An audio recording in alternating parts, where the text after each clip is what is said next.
नमस्कार दोस्तों। आधी रात का समय है। सब तरफ एकदम एकदम घना अंधकार है। पूर्ण शांति छाई है और एक राजकुमार न अपने शयन कक्ष के द्वार पर मौन खड़ा है।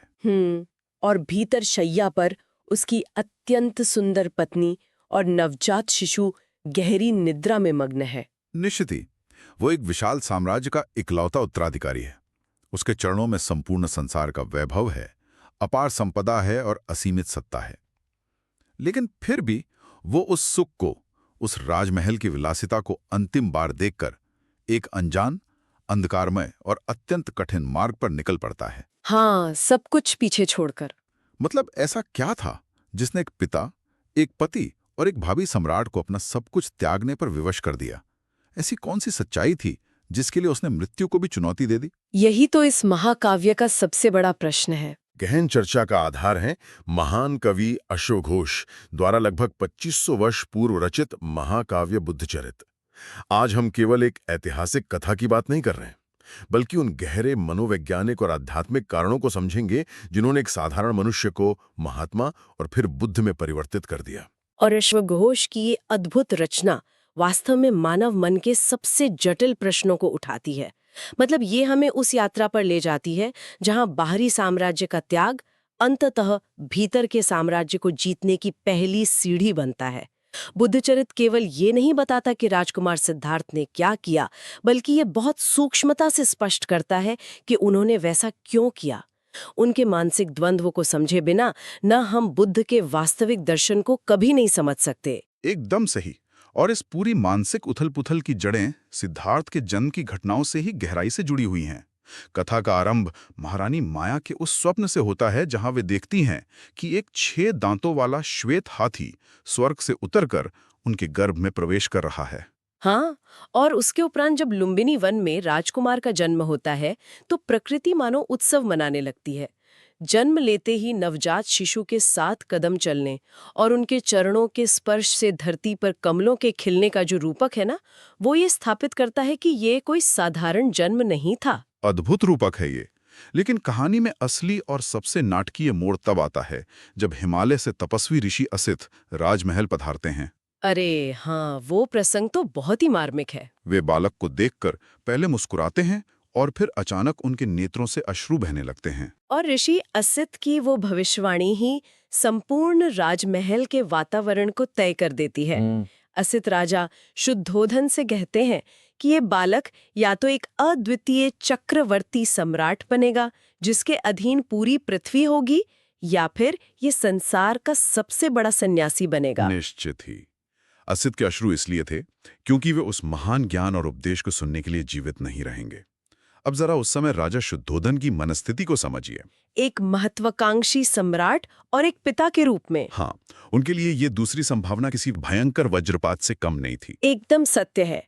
और यहीं से मनोविज्ञान का एक बहुत ही रोचक पहलू सामने आता है। राजा शुद्धोधन ने जो किया वो आज भी कई माता पिता अनजाने में करते हैं।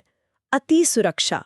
राजा ने निर्णय लिया कि वे सिद्धार्थ के मन में वैराग्य या दुख का कोई विचार उत्पन्न ही नहीं होने देंगे। उन्होंने तो पूरी तरह से एक स्वर्ण पिंजर ही बना दिया था। हाँ, उन्होंने सिद्धार्थ को हर प्रकार के कष्ट, रोग और मृत्यु के विचार से दूर रखने के लिए 3 भव्य महलों का निर्माण करवाया। ग्रीष्म, शीत और वर्षा ऋतु के लिए सर्वथा अलग-अलग महल। इन महलों में केवल यौवन, संगीत, सौंदर्य और आनंद का वास था। यहां तक कि उद्यानों से सूखे पत्ते भी रात के अंधेरे में हटा दिए जाते थे, ताकि राजकुमार कभी पतन या क्षय का कोई संकेत तक न देख सके, है ना? निश्चित रूप से। लेकिन मेरा एक प्रश्न है, क्या कोई पिता बाहरी दीवारें खड़ी करके अपने बच्चे को जीवन के वास्तविक दुखों से बचा सकता है? देखिए, राजा शुद्धोधन का ये सुरक्षात्मक प्रयास ही अंततः सिद्धार्थ के वैराग्य का सबसे बड़ा कारण सिद्ध हुआ। यदि हम इसे मनोवैज्ञानिक दृष्टि से देखें तो राजा ने सिद्धार्थ के चारों ओर एक कृत्रिम यथार्थ बुन दिया था। एक भ्रम का आवरण। हाँ, और जिसने जन्म से लेकर यौवन तक कभी दुख देखा ही नहीं, जिसने कभी पीड़ा का लेश मात्र भी अनुभव नहीं किया, उसके भीतर दुख को सहने की कोई प्रतिरोधक क्षमता ही विकसित नहीं हुई।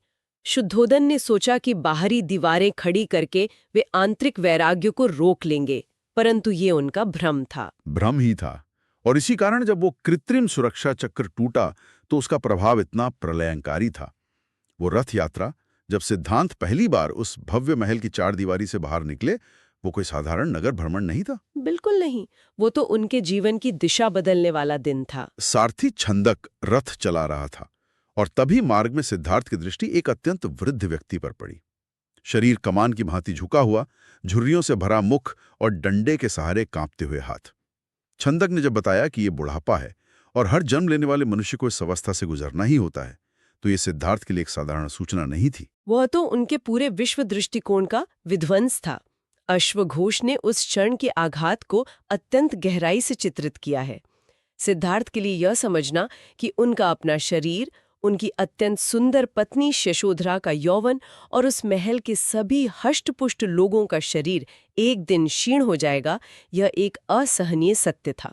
और ये आघात तब और गहरा हो गया जब उन्होंने दूसरा दृश्य देखा, है ना? हाँ, एक रोगी व्यक्ति जो मार्ग के किनारे पड़ा अपनी पीड़ा से कराह रहा था।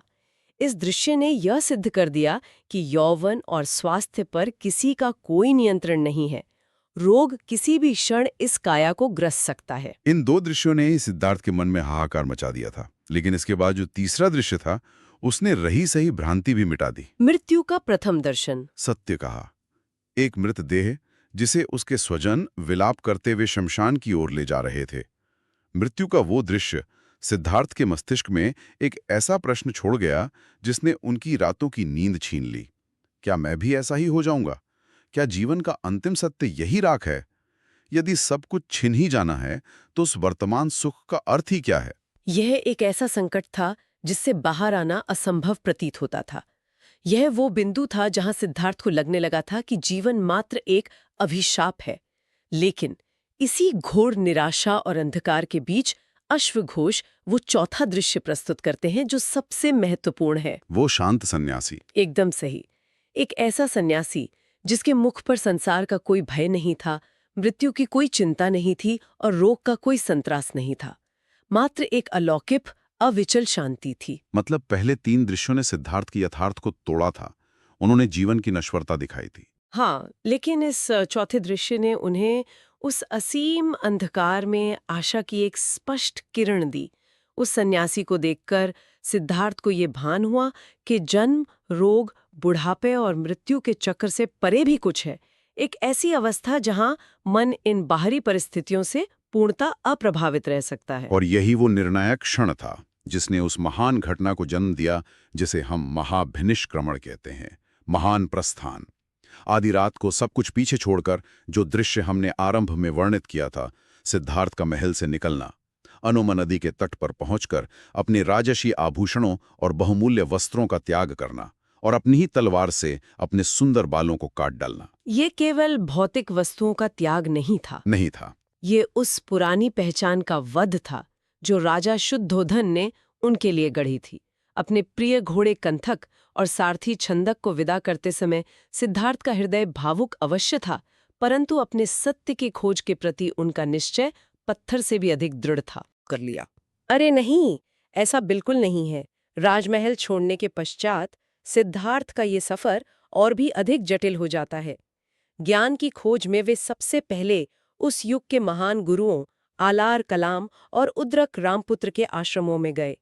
उन्होंने वहां ध्यान की अत्यंत सूक्ष्म और सर्वोच्च अवस्थाओं को प्राप्त किया। लेकिन वे वहां रुके नहीं। उन्होंने उन गुरुओं को भी छोड़ दिया। ऐसा क्यों?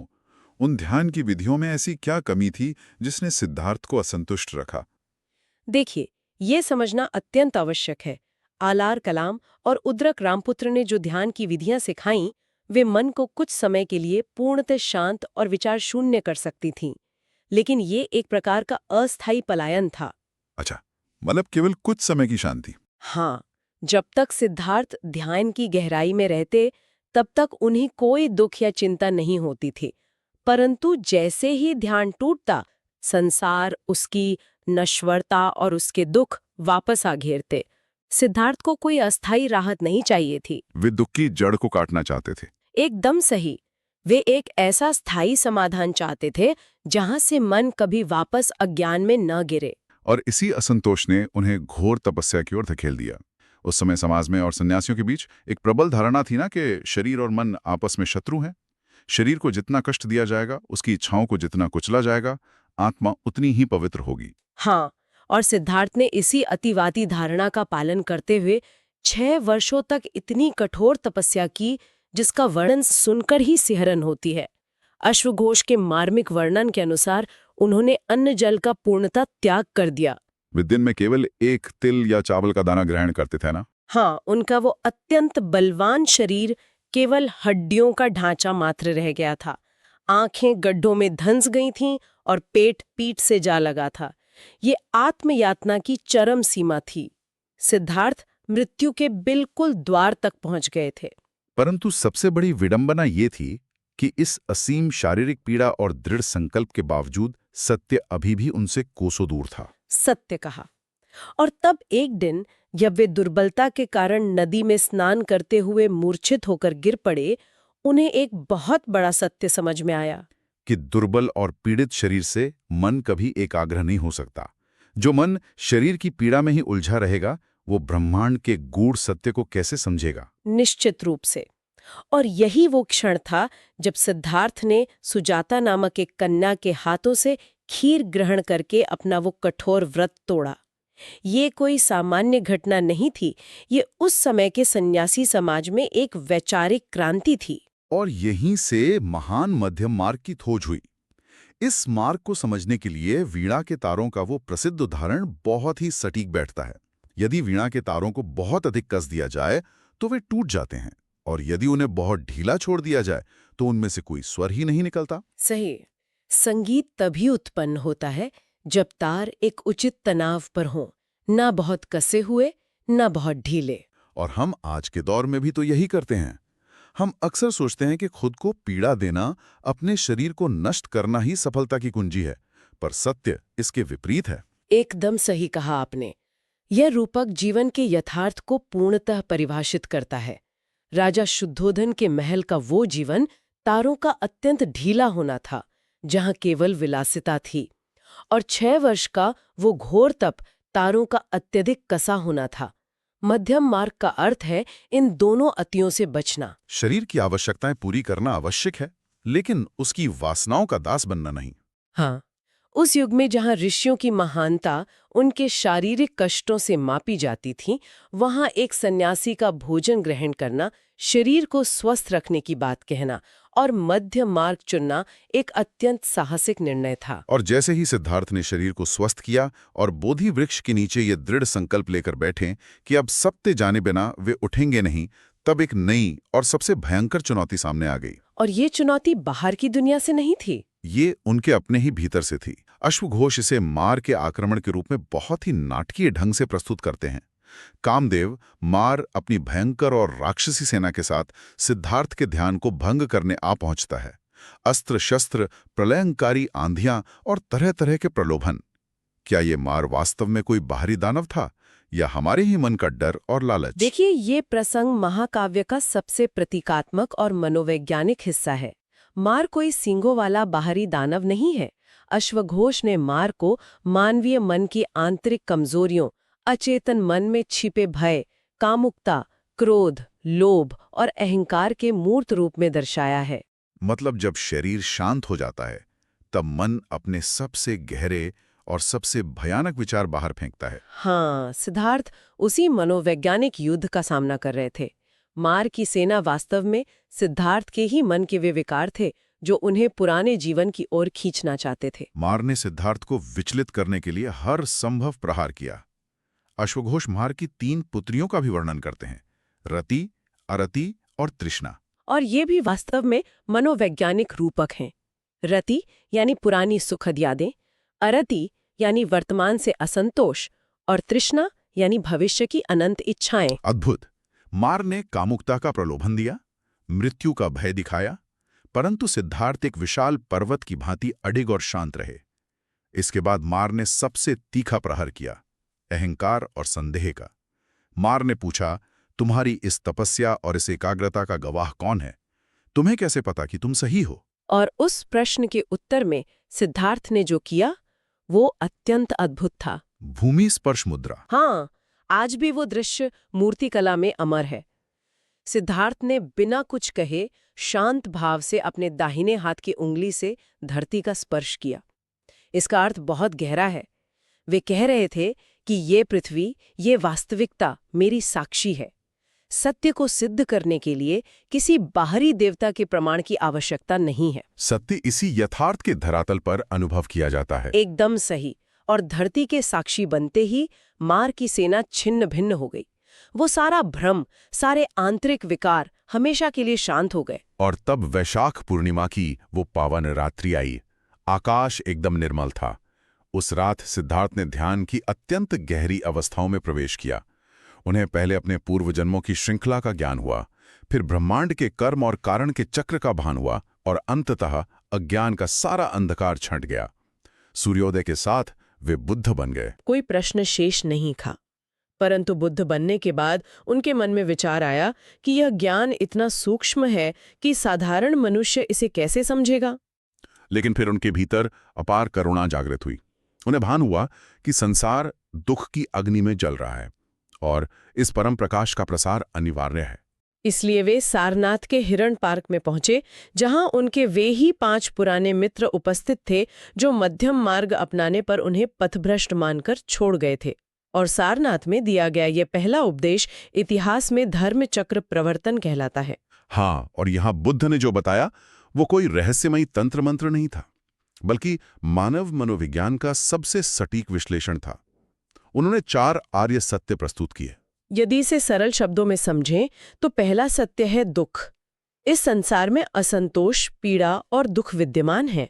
दूसरा सत्य है समुदय, यानी दुख का कारण, और वो कारण है हमारी तृष्णा और आसक्ति, चीजों को पकड़कर रखने की इच्छा। ये बिल्कुल एक चिकित्सक की तरह है, पहले बीमारी को पहचानना और फिर उसका कारण खोजना। इसके बाद तीसरा आर्य सत्य है निरोध, अर्थात इस दुख का अंत संभव है। यदि अज्ञान और तृष्णा को नष्ट कर दिया जाए तो दुख अपने आप समाप्त हो जाएगा। और चौथा सत्य है मार्ग, वो रास्ता जो इस दुख के अंत तक ले जाता है, जिसे अष्टांगिक मार्ग कहा गया। यह मार्ग कोई कठोर अनुष्ठान नहीं है, बल्कि जीवन जीने का एक संतुलित तरीका है। इसमें सबसे पहला अंग है सम्यक दृष्टि। सम्यक दृष्टि का अर्थ है चीजों को ठीक वैसे ही देखना जैसी वह वास्तव में है, न कि वैसा जैसा हमारा मन उन्हें देखना चाहता है। जब मनुष्य ये गहराई से समझ लेता है कि हर वस्तु परिवर्तनशील है, कुछ भी स्थायी नहीं है, तो वह सम्यक दृष्टि प्राप्त कर लेता है। एकदम सत्य। और इन्हीं सिद्धांतों को लेकर बुद्ध वर्षों तक चलते रहे। वे कपिलवस्तु भी वापस लौटे, परंतु एक सम्राट के रूप में नहीं, बल्कि एक शांत भिक्षु के रूप में। अपने वृद्ध पिता राजा शुद्धोधन से मिले, अपनी पत्नी यशोधरा और पुत्र राहुल से मिले। उन्होंने उन्हें कोई भौतिक संपत्ति नहीं दी, बल्कि उन्हें भी उसी ज्ञान के मार्ग पर प्रशस्त किया जो सभी दुखों का नाश करने वाला है। बुद्ध चरित का अंतिम संदेश यही है कि सत्य और शांति बाहर के जंगलों, गुफाओं या किसी विशेष वेशभूषा में नहीं है, वे हमारे भीतर ही स्थित है। दुखों का अंत केवल भौतिक वस्तुओं को छोड़ने में नहीं, बल्कि दृष्टि के पूर्ण परिवर्तन में है। हम इस अत्यंत गहरी और मार्मिक चर्चा की अंतिम पड़ाव पर हैं। अश्वघोष का बुद्धचरित केवल एक प्राचीन गाथा नहीं है, यह आज भी मानव स्वभाव के सामने एक निर्मल दर्पण की तरह खड़ा है। हम आधुनिक युग में भी ठीक वैसा ही आचरण कर रहे हैं।